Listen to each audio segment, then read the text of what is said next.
জৰিয়া দালালি কৰা এজন নেতাক গণপ্ৰহাৰ ৰাইজৰ বিজেপিৰ নাম লৈ বিভিন্ন সময়ত দালালি কৰা কামৰুজ্জামান চৰকাৰক ৰাইজে আটক কৰি গণপ্ৰহাৰ কৰে। কামৰুজ্জামানে এজন ৱাৰ্ড সদস্যৰ স্বামীক আক্ৰমণ কৰা কেন্দ্ৰ কৰি এই ঘটনা সংঘটিত হয় জুৰিয়াৰ কালিয়াডিঙ্গা বজাৰত। ঘটনাস্থলীত জুৰিয়া আৰক্ষী উপস্থিত হৈ কামৰুজ্জামানৰ উদ্ধাৰ কৰে। কিছুদিন পূৰ্বেই দুজন ৱাৰ্ড সদস্যৰ ঘৰত আপত্তিজনক শিৱচন্দ্ৰৰ চালবাকলি ৰাখি জেল হাজতলৈ প্ৰেৰণ কৰাৰ অভিযোগ কামৰুজ্জামান চৰকাৰৰ বিৰুদ্ধে।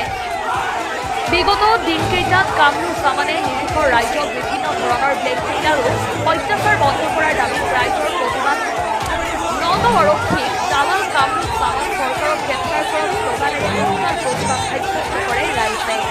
মুখ্যমন্ত্ৰীৰ নাম লৈ ৰাইজৰ পৰা ভোটদাবী আৰু ভয়ভীতি প্ৰদান কৰা কামৰুজ্জামানক গ্ৰেপ্তাৰ কৰি আইনী ব্যৱস্থা গ্ৰহণ কৰিবলৈ আৰক্ষী প্ৰশাসনক অনুৰোধ জনাই প্ৰতিবাদকাৰীসকলে।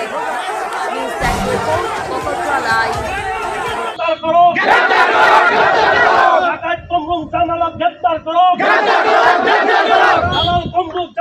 সরকারে গ্রেপ্তার করো, গ্রেপ্তার করো, নাম লো রাজ্যক ব্ল্যাকমেল করা বন্ধ করো, মুখ্যমন্ত্রীর নাম লো রাজ্যের উপর অত্যাচার বন্ধ করো, বিভিন্ন ধরনের দালালি বন্ধ করো, গুন্ডা কামরুল জামালক গ্রেপ্তার করো, কামরুল জামালক গ্রেপ্তার করো, কামরুল জামালক গ্রেপ্তার করো, সাধারণ মানুষের উপর অত্যাচার বন্ধ করো, সাধারণ রাজ্যের উপর অত্যাচার বন্ধ করো, দালাল কামরুল জামালক গ্রেপ্তার করো। মানে আমি বিজনেছ কৰোঁ, বিজনেছ কৰা মানুহ। মই বাটাত গৈ আছোঁ, মোৰ বাটাৰ লগত লেনদেন আছে। মই মোৰ লগত ভাতিজাজনৰ লগত লৈ গৈছোঁ যে তাক মুড়ি কিনি পঠাই দিম, মই বাটাত যাম। সেই টকাখিনি মোৰ লগত আছে। টকা নিচাৰ বেলেগ কিবা নিছিল আৰু স্বৰ্ণৰ এটা হেৰি আছিল, চেইন আছে। কোনে নিছিল? সেইটো কমৰুজ আৰু বাবুৱে। আৰু তাৰ লগত আৰু মানুহ কেইজন আছিল, গুণ্ডা বাহিনী কেইজন আছিল।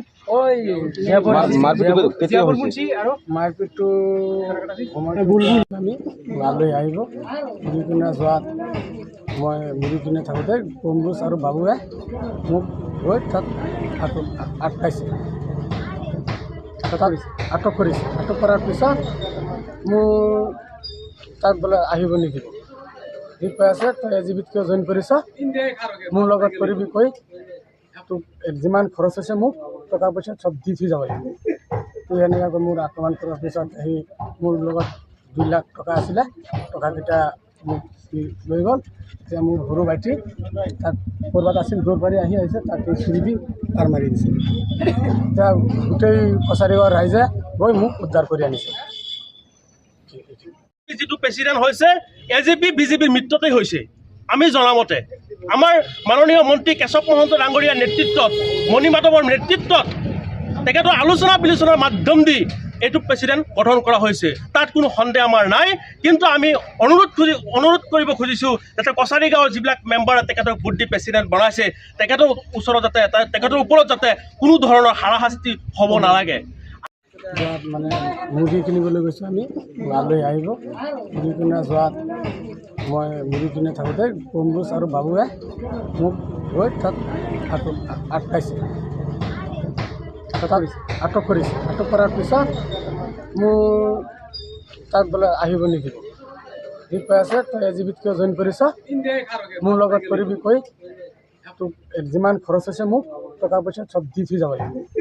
তো এনেকৈ মোৰ আক্ৰমণ কৰাৰ পিছত সেই মোৰ লগত 2 লাখ টকা আছিলে, টকাকেইটা মোক লৈ গ'ল। এতিয়া মোৰ সৰু ভাইটি তাত ক'ৰবাত আছিল, দৌৰ পাৰি আহি আহিছে, তাতে চুৰি দি তাৰ মাৰি দিছে। এতিয়া গোটেই কছাৰীগাঁৱৰ ৰাইজে গৈ মোক উদ্ধাৰ কৰি আনিছে। হাৰাশাস্তি কৰি নিজৰ ফেমাছ হ'ব নোৱাৰিব কেতিয়াবা, ফেমাছ হ'ব নোৱাৰিব। আপুনি ভালকৈ চিন্তা কৰক, দল কেনেকৈ আগুৱাই যাব, দলৰ নীতি আদৰ্শ কি, সেইবিলাক অলপ ষ্টাডি কৰি পেলাই সেইবিলাক ৰাজনীতিত সোমাব লাগে মানুহ, ঠিক আছে।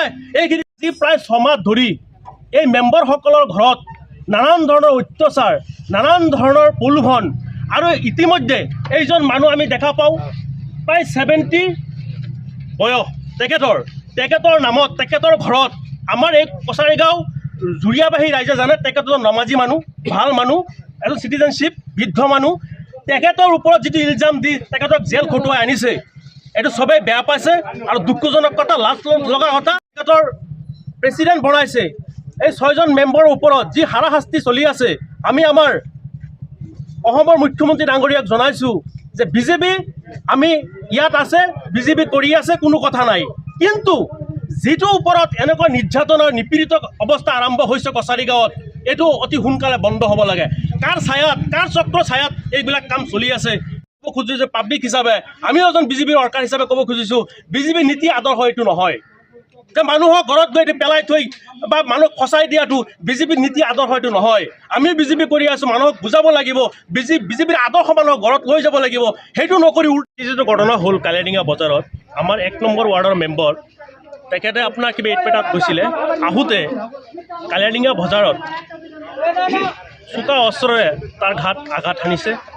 আৰু কামুৰিছেও বুলি শুনা পাইছোঁ কিন্তু দুখজনক কথা যে যিটো গণতন্ত্ৰ হিচাপে যিটো নিৰ্বাচন হৈ গৈছে প্ৰাৰ্থীসকলে মেম্বাৰসকলে যাক প্ৰেচিডেণ্ট সিহঁতৰ ভাল হ'ব ৰাইজৰ উন্নতি হ'ব গাঁৱৰ জিপিৰ উন্নতি হ'ব সেই সূত্ৰমতে তেখেতক প্ৰেচিডেণ্ট বনাইছে